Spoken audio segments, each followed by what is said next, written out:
السلام علیکم ویورز، آپ دیکھ رہے ہیں میرے YouTube channel success in life. آج کا ٹاپک ہے حضرت عمر رضی اللہ تعالیٰ عنہ کا اسلام لانا۔ شروع کرتے ہیں۔ بسم اللہ الرحمن الرحیم۔ حضرت عمر رضی اللہ تعالیٰ عنہ، جن کے پاک نام پر آج مسلمانوں کو فخر ہے اور جن کے جوش ایمانی سے آج 1300 برس بعد تک کافروں کے دلوں میں خوف ہے، اسلام لانے سے قبل مسلمانوں کے مقابلہ اور تکلیف پہنچانے میں بھی ممتاز تھے۔ نبی اکرم صلی اللہ علیہ وسلم کے قتل کے در پہ رہتے تھے۔ ایک روز کفار نے مشورہ کی کمیٹی قائم کی کہ کوئی ہے کہ جو محمد صلی اللہ علیہ وسلم کو قتل کر دے۔ عمر نے کہا میں کروں گا۔ لوگوں نے کہا بے شک تم ہی کر سکتے ہو۔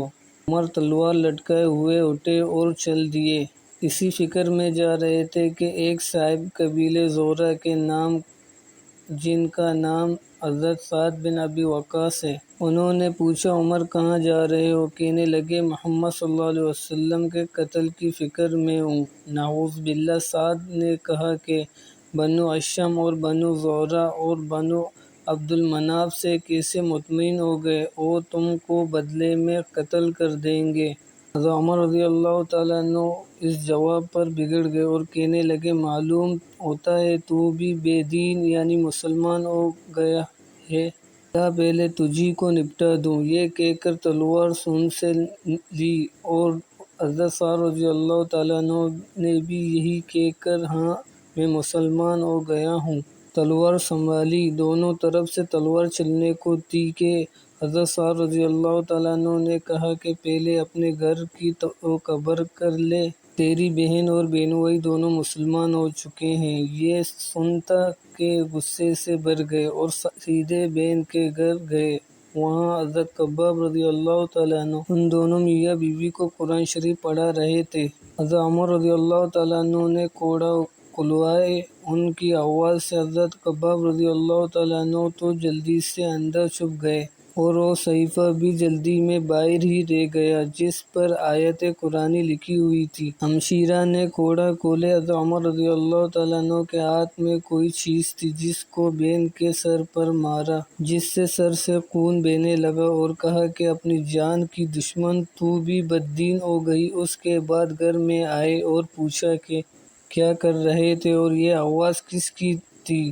بینوئی نے کہا بات چیت کر رہے تھے۔ کہنے لگے کیا تم نے اپنے دین کو چھوڑ کر دوسرا دین اختیار کر لیا؟ تو بینوئی نے کہا اگر دوسرا دین حق پر ہو تو سننا تھا کہ ان کی داڑھی پکڑ کر کھینچی اور بے تحاشا ٹوٹ پڑے اور زمین پر گر کر خوب مارا۔ بہن نے چھڑانے کی کوشش کی تو ان کے منہ پر ایک تماشا زور سے مارا کہ خون نکل آیا۔ وہ بھی آخر عمر ہی کی بہن تھی۔ کہنے لگی عمر ہم کو اس وجہ سے مارا جا رہا ہے کہ ہم مسلمان ہو گئے۔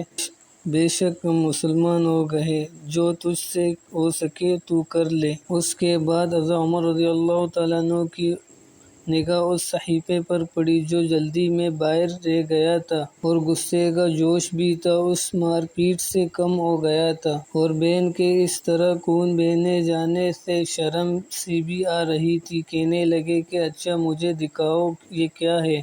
تو بہن نے کہا تو ناپاک ہے اور اس کو ناپاک ہاتھ نہیں لگا سکتے۔ ہر چند اصرار کیا مگر بے وضو اور غسل کے دینے کو تیار نہ ہوئے۔ پھر حضرت عمر رضی اللہ تعالیٰ عنہ نے غسل کیا، اس کو لے کر پڑھا۔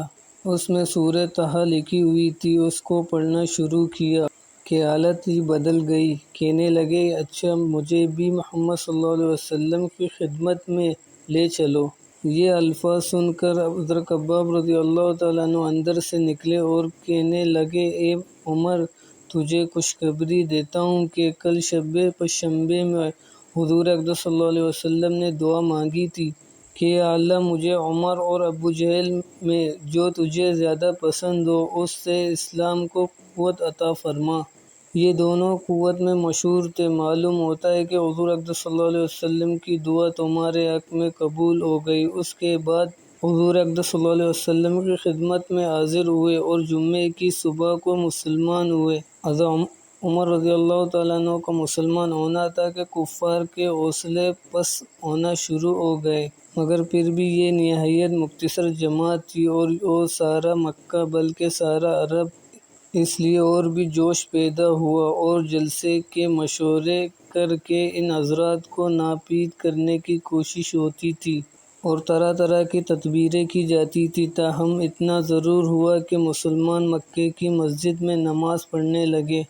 حضرت عبداللہ بن مسعود رضی اللہ تعالیٰ عنہ فرماتے ہیں کہ عمر رضی اللہ تعالیٰ عنہ کا اسلام لانا مسلمانوں کی فتح تھی اور ان کی ہجرت مسلمانوں کی مدد تھی اور ان کی خلافت رحمت تھی۔ ہمیں بھی چاہیے ہم اپنی زندگی کو حضرت عمر رضی اللہ تعالیٰ عنہ کے طریقوں میں چلائیں۔